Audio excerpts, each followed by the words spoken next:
Good morning. Welcome to the episode of Breakfast Analysis. Today we're going to be talking about the new system for North America that Ubisoft has recently announced.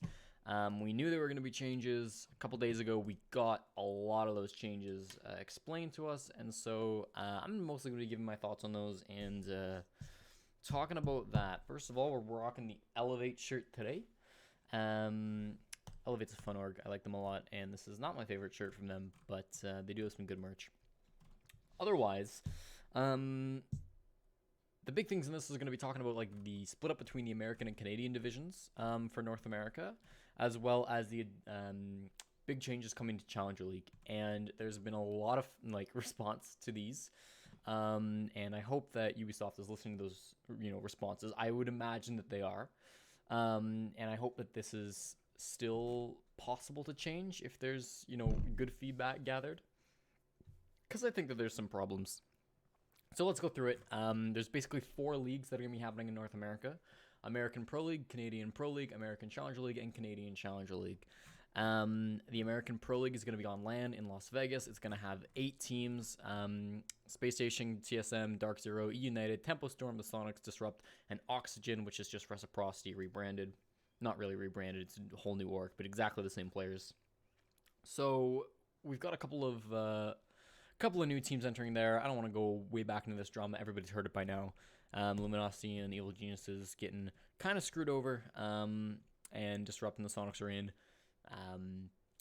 Those are the 2 changes. Obviously, those 2 teams would be coming in regardless whether EG and Luminosity were in or not. It would have just been 10 teams. But that's not what this video is about. They're going to be playing online on LAN. The first sort of part of the league, the first section, if you will not be on LAN due to coronavirus, but after that they should go to on LAN. Canada is going to be somewhat similar in that it's got sort of the same time frame. So when the American teams are playing, the Canadian teams will also be playing. Big changes here, it's not going to be on LAN. The Canadian division is going to be all online, as well as the fact that the Canadian division is going to have only 4 teams instead of 8. Okay. These seasons are going to be divided basically into 3 stages that go throughout the year. And at the end of each stage, there's a major. And so basically, I don't know exactly what the placement is. I think, don't quote me on this, it'll be like the top 3 American teams and like the top Canadian team will go into a bracket.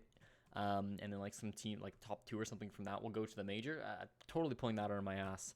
But it'll be something like that where like the top couple American teams and probably the top 1 or 2 Canadian teams will go into a tournament, play against each other, and then whoever does well in that tournament will go to the major for North America. So there's no auto spots for Canadians. Let's get that out right away here.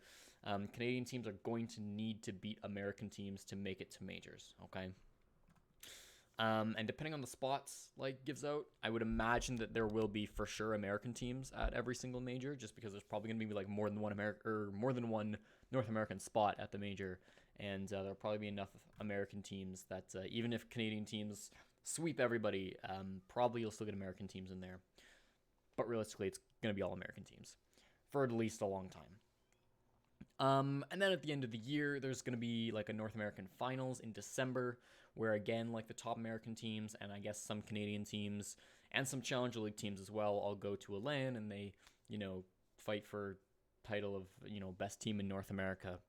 And then based on how you did in the majors, some teams will get invited, or some teams will get to go to the Invitational back in February, which is sort of the end of the year, as well as there will be some teams that go to the Invitational just through open qualifiers. So that's sort of what the Pro League system is like. Then you've got Challenger League. Challenger League is identical between America and Canada, unlike Pro League. So for both regions, you're going to have 8 teams participating. They're going to be playing right alongside the American teams. There's going to be relegation at the end of every stage. So again, there's 3 stages a year. And at the end of every stage, the bottom 2 Challenger League teams will play against 2 teams from open qualifiers. And if the open qualifier teams win, they'll swap. And so those teams will get relegated at the very end of the entire year at the North American finals. The last place American Pro League team and the last place Canadian Pro League team will play the first place American Challenger League team and the first place Canadian Challenger League team. And if they win, they're swapped on in. So that's happening on LAN, and that's happening once a year for one team. So that means every single year we're going to see at most one team swap in and out of Pro League and through Challenger League. At minimum, we see 0. So there's not going to be a lot of turnover compared to what we've seen sometimes, 3 seasons a year in Siege with like auto promotion relegation where we get like 12 teams going swapping up and down. Hypothetically, not at all the case in this new system. It's going to be one team at most getting promoted per division. So it could be 2 across Canada and the US combined. And that's basically the facts that were laid out. That's pretty much everything. There's a little bit more in terms of what CL will look like, but I'm going to talk about that in a bit. So there's some problems with this, I would say. There's been a lot of feedback again, and I hope that they're listening to feedback and that they're taking feedback and willing to make some changes, because I think there are some changes that should be made to this system. First of all, CL relegations mid-season are a little strange to me, and then I thought about it more. What this basically means is that the first 2 stages, it's only one stage in 2020, or in year 5, I guess, because it's a transition year. But in most years, the first 2 stages for Challenger League really don't matter. It doesn't matter what you place in Challenger League for the first 2 stages. All that matters is you get first in stage 3. Everything's going to reset from what I can tell between stages. The only thing is you can't get 8th or 7th in Challenger League, because then you have a chance to get relegated. But if you secure top 6 in stages 1 and 2, you're free. It doesn't really matter at all. There'll probably be a cash difference in terms of prize pool, but you will have no benefits to getting promoted, and you will be safe from relegations. In stage 3, then it just matters getting first, and not 7th or 8th. So that's sort of where they're at for those, and that's a little bit weird to me. I would like to maybe see somehow the whole season affects that. We'll go into the CL system now. Old school fans of Rainbow Six might be able to think back to Pro League in year 2, I want to say. Years 1 and 2. If we go to the original, I don't know when exactly they changed, but if we go to sort of the original format of Rainbow Six, yeah, so I think the last time we had this was season 6, where the format was basically they broke the Pro League teams up into 2 separate groups, and then those groups basically played the same type of a group you would find at the Invitational group stage, or any major group stage, and you basically just have 2 groups, and the very bottom teams would get relegated, and the top teams would sort of play against each other in more double elimination brackets. That's what Challenger League is going to be. So there's no real league system. It's just going to be split the teams into 2 groups and make them play best of 3s to determine, who gets last in your group. So really, there's not even one American Challenger League and one Canadian Challenger League. There's 2, and they're kind of randomly determined, I think. They didn't really say. That's an assumption on my part. But they would sort of have to be, right? Randomly determined on who goes into what group. So really there's 2 Challenger Leagues per region, each with 4 teams.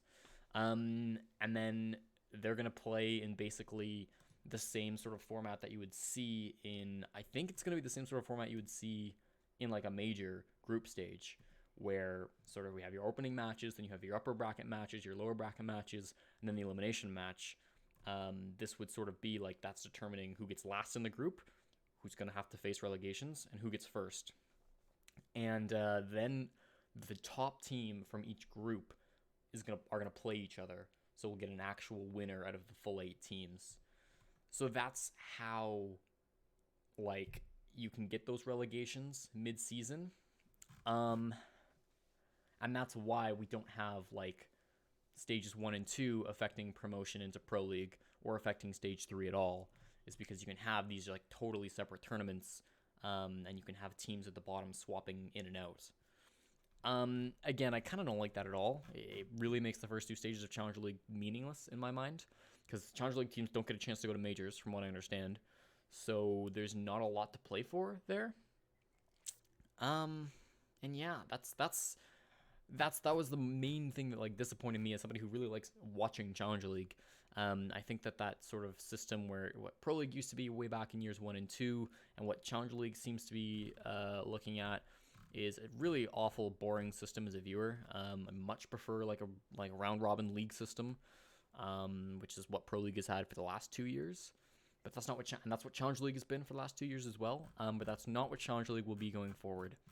So disappointing, but it at least allows swapping up throughout the year, which I guess is what they wanted. The other thing that people complained about for CL, you might have seen people complaining on Twitter, that's basically a go for to get qualified into Challenger League. And that's pretty true. Basically, for Challenger League qualifiers, it'll be like you get 1 day of single elimination best of ones until we have 16 teams left, so you get to the top 16. And then you have another day where it's best of threes. So it's not an entire best of one single elimination tournament, but it's mostly a best of one single elimination tournament turning into a best of three single elimination tournament for one round, and then you get the top 8. Yeah, that's kind of awful, obviously. Like, you could totally have like what were the best 2 teams, Bra and PogChamp, go into that open bracket and like face each other very early on, and then only one of those teams can make Challenger League. It's made up for the fact that, again, those teams can re-qualify every 3 months ish. So it's not like it's the end of the world if your team has a really tough bracket and doesn't get in, but it still adds like a really big luck factor on who makes Challenger League and who doesn't. The Swiss system was great. I think everybody really liked the Swiss system for qualifying for Challenger League and for majors, is what we've had for the last couple of years. It does take a lot more time than the system they're using, so maybe that influenced the decision. But I'm like, it's disappointing that there's going to be so much luck involved with qualifying for Challenger League. Eventually, the best teams should get in and they should make it through. But, like, the 5th best team probably won't. Well, that's not true, but they very well might not. You're probably not going to have the 8 best teams under the Pro League teams in Challenger League. But you probably will have, like, the best team and the second best team and some other pretty good teams. So take that for what you will. It saves a lot of time, and I totally, there's upsides to it.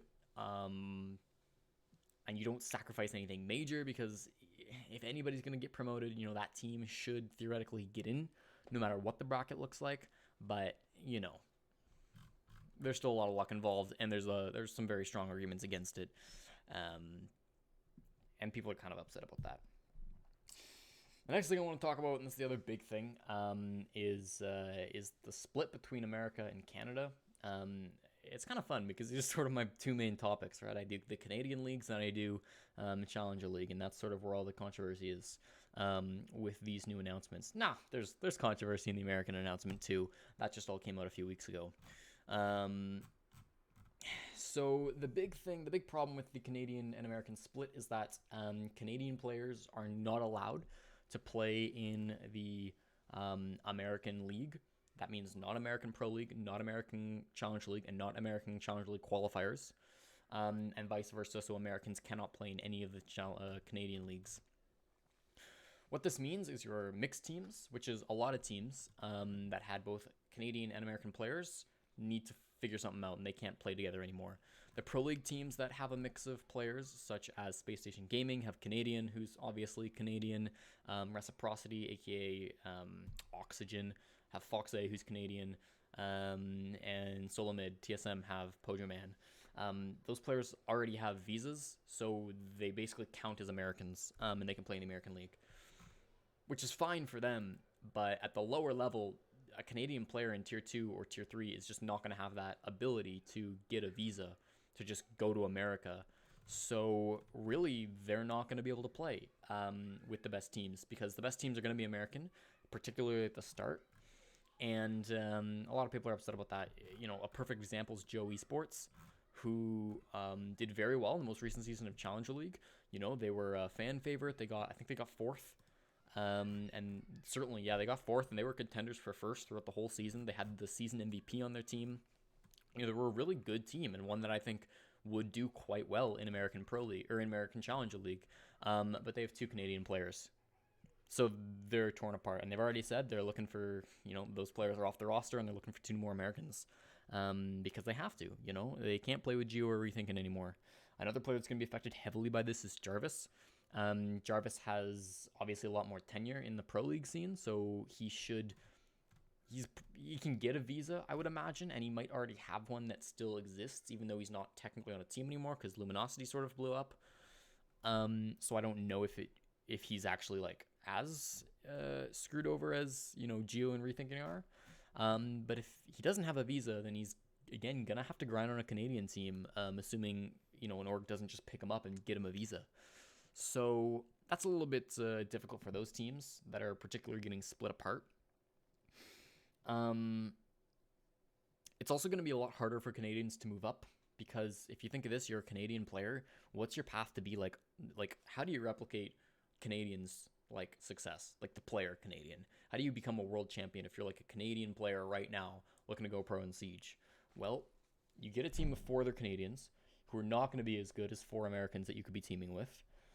You grind through Challenger League. You grind through Pro League. Maybe you skip Challenger League because it's the inaugural season. You can just get through. You can get in Pro League through qualifiers, through open qualifiers. So fine. Either way, you get into Canadian Pro League somehow.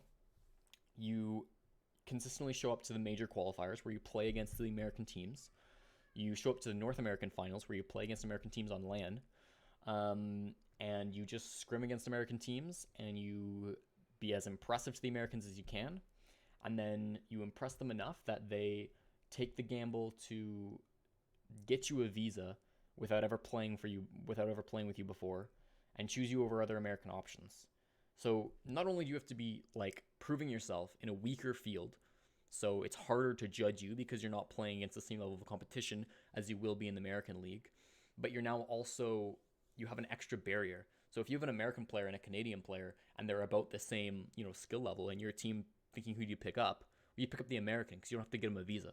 So the Canadians players have a bigger barrier of entry to get into the top teams, which are going to be in the American League, and they are harder to judge.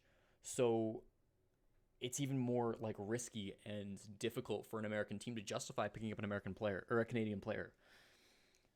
So you've really got to impress people as a Canadian player, and you're going to have to push harder. It's going to be easier for Canadian players to get sort of baseline support in the system because, there's going to be 20 Canadian players in Pro League minimum at all times, no matter what, because they'll be in Canadian League, they'll be in Canadian Pro League, and they're going to get more coverage than they otherwise would. The scene's going to get more support. Canadian viewers are going to have a league they can relate with more. So there are upsides for this, but to go to the highest level, to become the best, be on the best team in the world, it's a lot harder for Canadians. So there's upsides and downsides to this, specifically for Canadian Siege players. A lot of people are upset, obviously. There's going to be opportunities that there weren't before, but there are also a lot of restrictions that there weren't before for Canadian players. Again, it's going to be easier to get that baseline like support and structure, and I hope that over the years, if this Canadian system doesn't change, that the teams in Canadian Pro League can, with the support of being on broadcast more often and having org support, and just like the fact that the Canadian League should grow the Canadian interest in the game and grow the talent, I hope that there'll be a Canadian team that is like a contender for the World Championship, right? Maybe one day we will get to a point where the end goal for Canadian players isn't jumping onto an American team. That's possible in the future, but it's quite far in the future. We're talking like 2, 3, 4 years minimum, maybe never, right? So the jump for Canadian players is going to be a lot harder to go pro until we get to a point where we got 5 Canadian players that aren't getting poached to American teams but are still good enough to be world champions and gel well enough together to play, with such a small player base.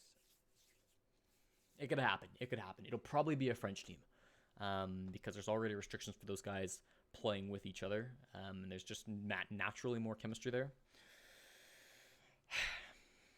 So it's possible. I don't know. It's a long shot though. How I would fix this solution, again, because I hope that Ubisoft is listening to the community and looking for alternatives. I would just loosen the restrictions like quite a bit. Make the American League, have a minimum of 3 American players. Okay, you can have 2 Canadians. Same with the Canadian League. Make it like minimum 3 Canadian players. You'd get less competitive Canadian teams, maybe. I don't even know if that's true, because I think if you have like a strong core of Canadian players, and that team's going to be improved by like swapping out like some couple weaker Canadian players for some American talent. So I think it'll actually improve the top level like Canadian teams by like just allowing them a bigger player pool to swap a couple of their weaker players out for. At the same time, it's going to make it a lot easier for Canadian players to get poached, which will weaken the Canadian League quite a bit. But it seems more fair. I don't know. It seems like whilst you are weakening the Canadian League probably as a whole, you are strengthening Canadian players. So I would like to see something like that, because again, it's going to be really difficult for Canadians to achieve much in this game, just due to the fact that we have these changes. But I don't know. That's what I think. You could even make it more strict, like make it like 4 Americans or 4 Canadians in the league, if you want to maybe help those Canadian teams reach greatness, right? And you want to help that league out. That's an option as well, but certainly the current system is quite restricting. So that's basically my thoughts on the Canadian League and Challenger League. Obviously, the American League, we've known its details for a while, more or less. Like, it's been announced. I think the time slots may be a little bit different. Also, if you look at the pictures, it seems like Challenger League will last a little bit longer than Pro League. Like, it looks like it'll end at the same time, but it'll start a little bit earlier. So that's good for Challenger League broadcasts. It means we'll get more eyes on Challenger League just during that time period where Pro League's not on. But otherwise, that's pretty much all we have for information. It's a lot of information, and it's a lot of controversial information. I hope that things are open to change. I don't think it is a disaster. I don't think that it is amazing. I think there's a lot of good. I think there's a lot of questionable stuff that you could definitely make strong argument is quite bad for the game. But altogether, I think I like the changes. It is exciting for sure to see how North American Rainbow Six is evolving, and no matter what my involvement is, which is still a big question mark for me, it's gonna be very interesting to watch, even as a fan. So I'm excited for it. I hope you are all as well. Are you also concerned with the issues that I've brought up here, or do you think that it's not that big of a deal? Let me know. Let me hear all your thoughts, and yeah, I hope you have a wonderful evening, and I will see you on the next video. Bye-bye.